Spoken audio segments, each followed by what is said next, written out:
Првиот чекор на Ванковска, откако ќе стане председател, е да го прекине договорот со Бугарија. Истакна таа на средба со граѓаните во Штип. Скинување на договорот за добрососедство со Бугарија, затоа што барањата од таа страна веќе го надминаа тој договор како таков, веќе се преточија во некако француски предлог и преговарачка рамка. Кој е адутот на Ванковска? Адутот на Билјана Ванковска е во тоа што ќе биде сама против Чесмена.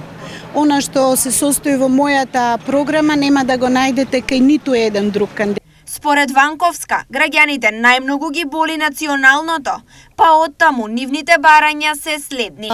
И бараат јасна артикулација, бараат некој тоа гласно да го каже што тие не смеат да го кажат. Од партијата сметаат дека кандидат како Ванковска досега немало. Сите кандидати наводно имаат различни програми, но всушност сите тераат истата работа. Ние со професорката Билјана Ванковска фактички го кршиме тоа статус кво и носиме нешто ново, нешто свежо, без лакно на јазикот, зборувала сите овие децении. Својата кампања Ванковска ја започна вчера, а за Штип голем митинг најави пред вториот круг на председателски и парламентарните избори.